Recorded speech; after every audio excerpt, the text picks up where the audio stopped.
Hello, j'espère que vous allez bien. Je vous retrouve aujourd'hui pour une nouvelle vidéo pour vous faire mon récap lecture du mois de janvier 2020 pour vous parler de mes toutes premières lectures de l'année. Et pour tout vous avouer, ça a été un début d'année compliqué côté lecture puisque fin décembre, pendant une bonne partie du mois de décembre, j'ai lu le 4e tome de La Passe Miroir. Je vous en avais rapidement parlé dans la dernière vidéo dans laquelle j'ai parlé de lecture sur mes lectures de l'année 2019.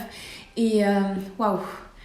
Depuis que j'ai lu ce 4e tome, je dois vous avouer que côté lecture, ça a été dur. J'avais l'impression que plus rien n'avait de saveur. C'était vraiment compliqué. Genre vraiment, j'avais cette impression que toutes mes lectures étaient plates, que j'arrivais pas à rentrer dans mes lectures, c'était compliqué. Du coup voilà, côté lecture au mois de janvier c'était un petit peu mitigé, mais bon, je vais quand même vous montrer tout ce que j'ai lu. C'est parti. Je commence du coup avec ma toute première lecture de l'année qui est The Book of Ivy de Amy Angel. J'ai lu carrément les deux puisque c'est une duologie, donc en fait quand j'ai terminé The Book of Ivy, j'ai enchaîné avec The Revolution of Ivy. Les livres sont vraiment très très beaux, j'adore les couvertures. C'est une duologie dystopique. Ça faisait hyper longtemps que je n'avais pas lu de dystopie et moi j'adore ça quand on se projette plusieurs années en avant dans le temps, après le cataclysme, après plein de choses qui ont pu se passer sur Terre où on doit recommencer à zéro. Je suis vraiment fan de ce genre d'histoire un peu... comme on peut le retrouver dans tout ce qui va être style Hunger Games, Divergente, etc. Je m'aide un petit peu de la 4e de couverture pour vous raconter rapidement de quoi ça parle. En fait, du coup, voilà, on est projeté 50 ans après une guerre nucléaire qui a tué quasiment toute la population mondiale. Du coup, ça se passe aux États-Unis et en fait, si vous voulez, on se retrouve dans dans une ville en fait qui a été créée du coup avec des remparts et tout où les gens ne peuvent pas sortir, et il y a un petit peu une guerre entre deux familles qui n'ont pas du tout les mêmes idées. Du coup on se retrouve avec un président qui veut faire les choses comme ci comme ça, et il y a une autre famille qui aimerait une démocratie, que ce soit pas un peu comme une royauté où il y a un mec qui décide tout sans prendre l'avis des autres en compte. Et voilà, il y a vraiment une partie du coup, une partie de la ville qui est avec ce mec là qui est un peu tyrannique, et une autre partie de la ville qui est plus pauvre et qui est un peu pour ce côté démocratie et tout.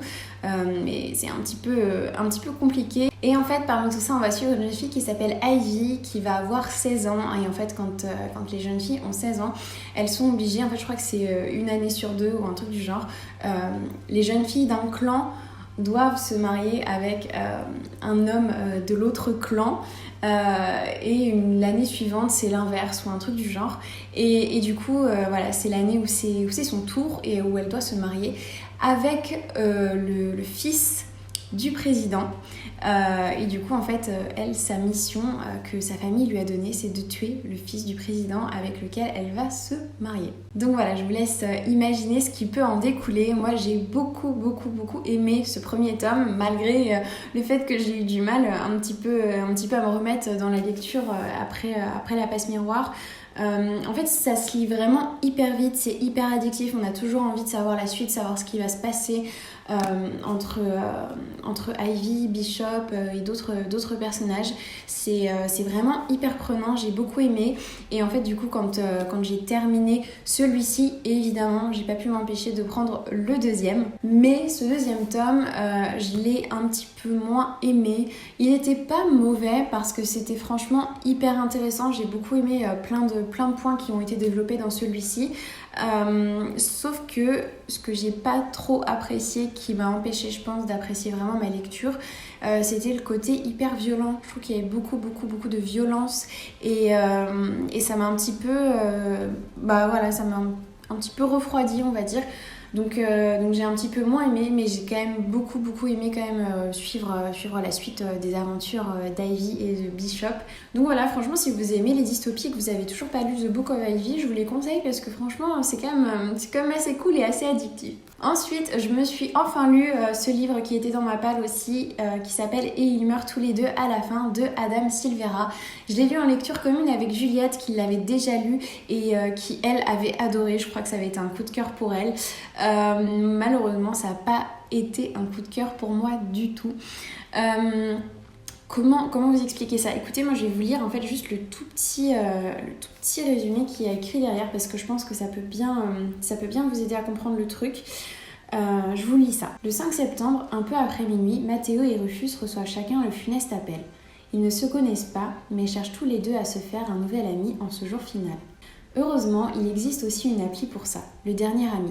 Grâce à elle, Rufus et Mathéo vont se rencontrer pour une ultime grande aventure, vivre toute une vie en une seule journée. Donc voilà, vous vous doutez bien ce qui va se passer dans ce livre. De toute façon, vous avez la réponse dans le titre. Dès le début, on sait ce qui va se passer. On sait ce qui va se passer à la fin. D'ailleurs, c'est assez perturbant de savoir la fin d'un livre dès le début, comme ça, c'est hyper bizarre. Franchement... Pour moi, ça a été une lecture vraiment particulière. J'en ai parlé dans un de mes derniers posts Instagram d'ailleurs. Je vous avais vraiment parlé de ce livre. Je vous avais dit ce qui m'avait dérangée. Et ce qui m'a notamment dérangée, c'est le sujet tout simplement en fait. Je sais qu'on a tous peur de la mort, mais je suis persuadée qu'on a plus ou moins peur selon les personnes. On perçoit pas ça forcément de la même façon, je ne sais pas. Mais moi je sais que ça m'est déjà arrivé de faire des crises d'angoisse, des crises de panique en y pensant. Et du coup, ça a été un livre assez compliqué à lire pour moi.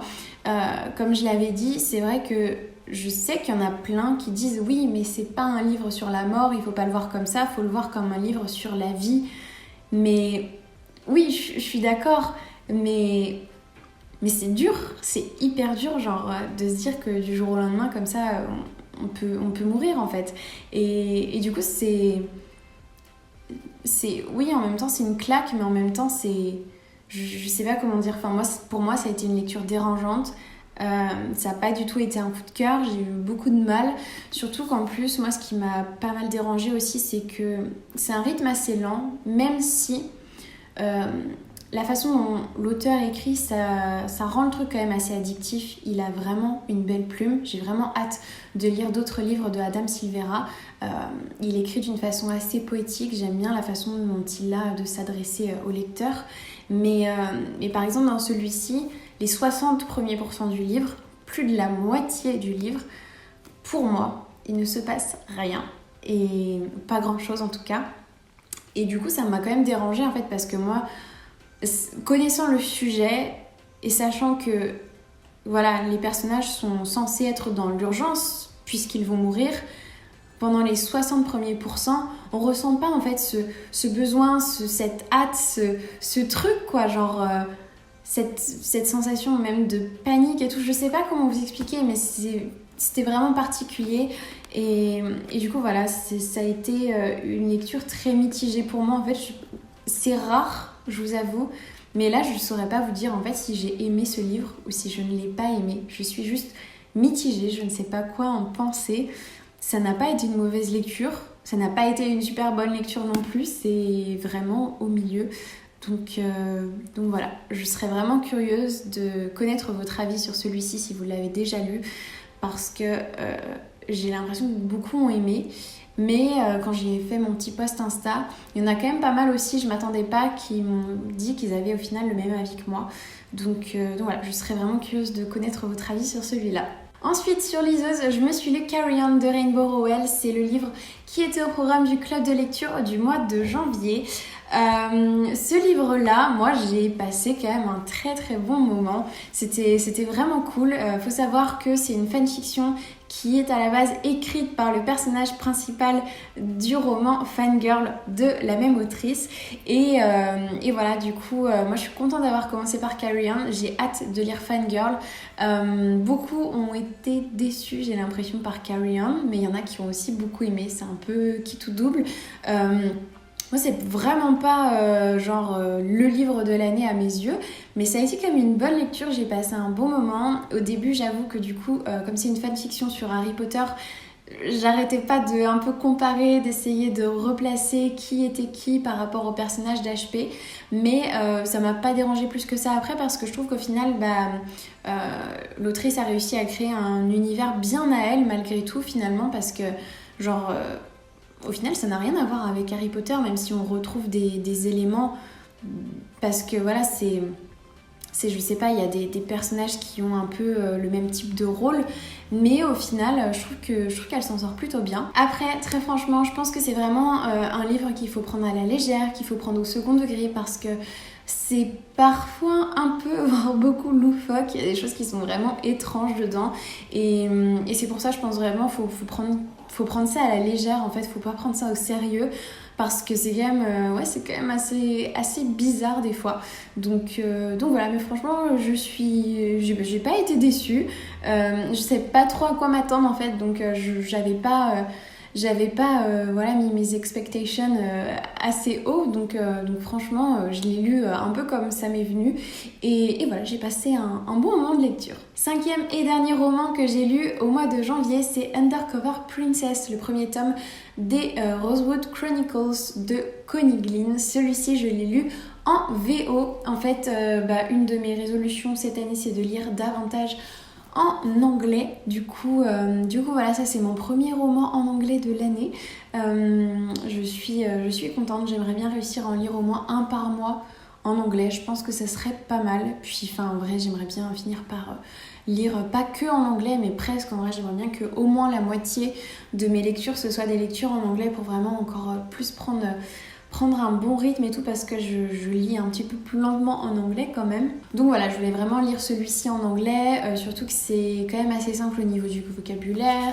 Il est pas trop gros, il fait à peine 400 pages. Ça se lit vraiment très très bien, c'est vraiment pas compliqué. Et puis l'histoire, elle est juste toute mignonne, et c'est vraiment exactement ce à quoi je m'attendais. Genre pas que je connaissais l'histoire ou quoi, le déroulement, la fin, etc. C'est juste que dans l'ambiance du livre, c'est exactement ce à quoi je m'attendais. Je m'attendais à ce que ce soit comme un Disney Channel Original Movie, mélangé avec des pointes de trucs de Harry Potter. Et c'était exactement ça. Franchement, ça fait du bien. C'était tout mignon. C'était cocooning, et en même temps il y avait pas mal de choses qui se passaient. J'ai beaucoup aimé les deux héroïnes, c'était vraiment trop cool, et le lieu où elles sont, le lieu où elles étudient, ça fait tellement penser à Harry Potter, parce que elles sont dans un lieu immense où il y a une répartition pareille par maison avec des préfets et tout, et ça m'a beaucoup fait penser à HP, et voilà, j'ai pris beaucoup de plaisir à lire ce livre. Je pense que ça a été ma meilleure lecture du mois de janvier, et à mon avis je vais certainement acheter le tome 2 au cours de l'année. Je me dis pourquoi pas, peut-être pour cet été, comme ça je me lirai ça cet été, parce que je pense que c'est vraiment le genre de lecture que je kifferais lire à cette période de l'année, en fait, tout simplement parce que c'est léger, ça fait du bien, c'est pas prise de tête. Je pense que ça peut être une bonne lecture pour ça. Donc voilà. J'en ai fini avec les romans, et il me reste du coup un manga à vous présenter. Oui, j'ai lu un seul manga ce mois-ci. Franchement, d'habitude, j'en lis un petit peu plus, mais là, j'en ai lu qu'un seul, et c'est le premier tome de Moriarty que j'ai adoré. J'ai tout aimé, que ce soit l'histoire, les personnages, les dessins, tout.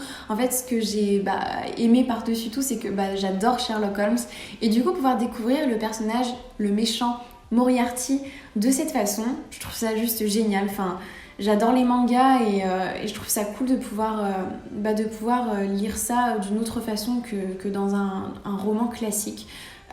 Les illustrations, je le feuillette là comme ça, les illustrations sont vraiment magnifiques. J'aime vraiment beaucoup trop, et voilà, c'est surprenant dès le début.